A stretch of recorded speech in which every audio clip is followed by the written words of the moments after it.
Hello and welcome back to Chome Kitchen. In today's video, I'll be showing you how to make Isi Ewu, also known as Ngwogwo or Nkwobi. Yes, the delicious and popular Isi Ewu. Today we are going to be making it together. The first thing you need to make Isi Ewu is goat head, because that's what Isi Ewu means. Here is the goat head I'll be using, and as you can see, it's really big. Can you guess how much I bought it? Drop your guesses in the comment section.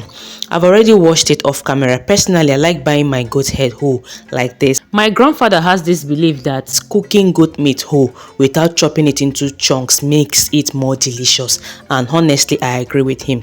You will notice that I told the butcher to make some incisions on the goat head.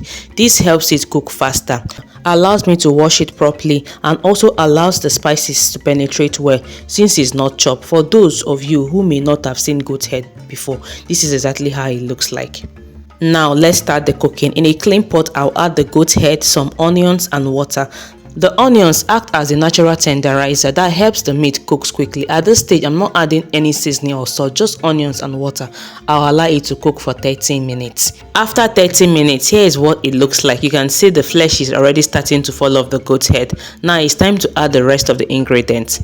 I'll go in with some Scotch bonnet pepper,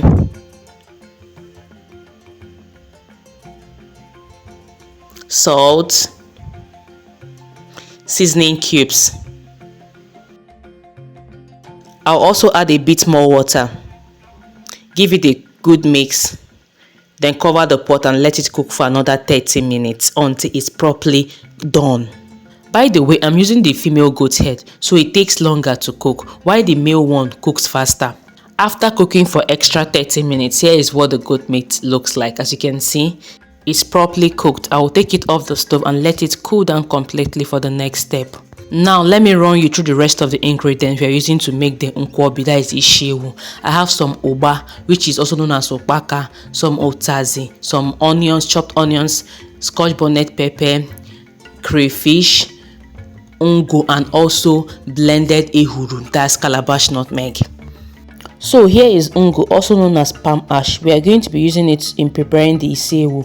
I'll add some water to the palm ash, mix it very well, and set it aside to allow it settle. Do you know what Ungu is? Do you know where it's gotten from? Please leave your thoughts in the comment section. A warm welcome to my old and my new subscribers. Thank you so much for watching my videos. Thank you for sticking around with me. I appreciate you all and God bless you. Please, if you've not yet subscribed, please do well to subscribe to this channel. Give this video a thumbs up and turn on your notification bell. Thank you and God bless. The goat head has cooled down completely, so I'm going to start removing the skin and the meat from it. To do this, use a sharp knife to carefully peel off the skin, then gently separate the meat from the bones using your hands or knife, just as I'm doing here in the video.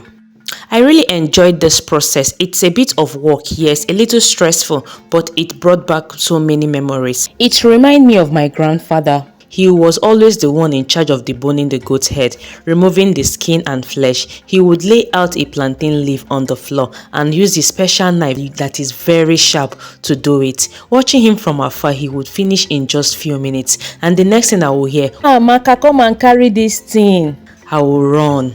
Now doing it myself, I can't quite match the way he does it, but that's okay. Doing this while shooting the video gave me a sense of connection with him, and it made the process really enjoyable. Now I'm removing one of the important part of the goat head, which is the brain. That is what I'm removing. I'm putting it in the plate. I'm going to be using it for later. Just keep watching so you see how I'm going to be using it. So I'm done with the deboning and removing of the skin, so I'm going to just chop the meat into smaller chunks. If you find deboning the goat head too much work or stressful, just tell the butcher in the market to debone it for you. They can chop it into any size or chunk you want, and they can do it fresh even before cooking, usually without charging anything. I'm done with the deboning and chopping of the goat head. Next is to sieve the Ungu. As you can see, it has settled. The liquid is on top and the ash is at the bottom. What we need is only the liquid, so I'll gently sieve out and discard the bottom.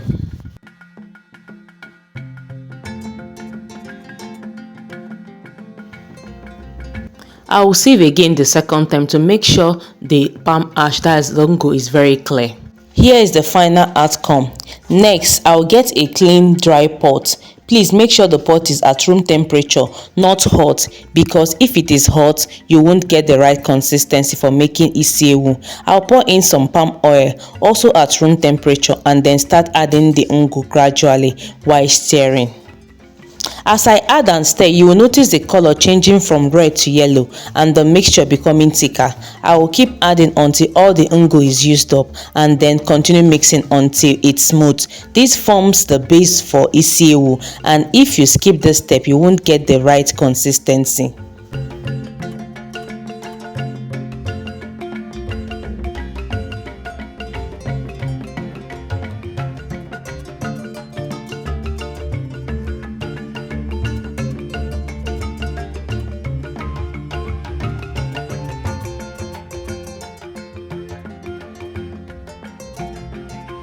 Once it looks like this, that means it's ready. I'll add the goat brain I set aside earlier and stir it in.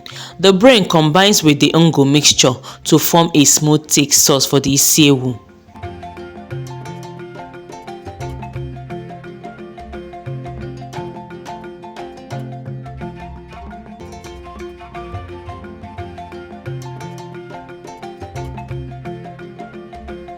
I'll go ahead and add some calabash nutmeg and Cameroon pepper,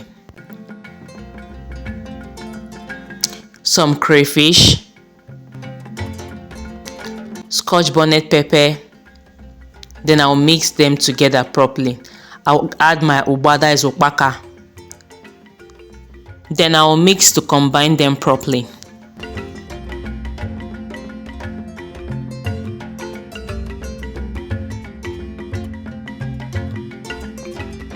Next, I'll add some salt, seasoning cubes,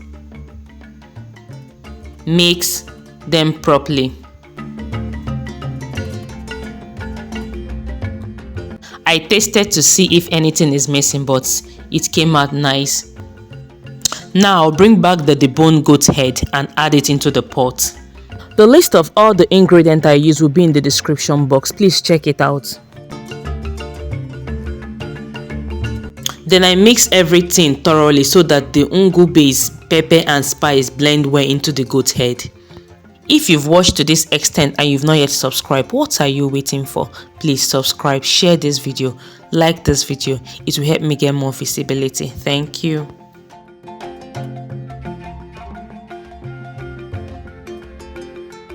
I added some chopped onions for more flavor and taste. Then mix together.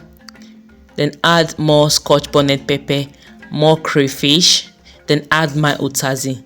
Please do not add too much utazi because it's bitter, so the goat head won't be too bitter. Just add a little. Then I'll mix them together properly. After that, I'll place it on the stove to heat up because isi ewu is not eaten cold. I'll keep the heat low and add a little water. Adding water is optional. If you prefer it thick, you don't need to add any.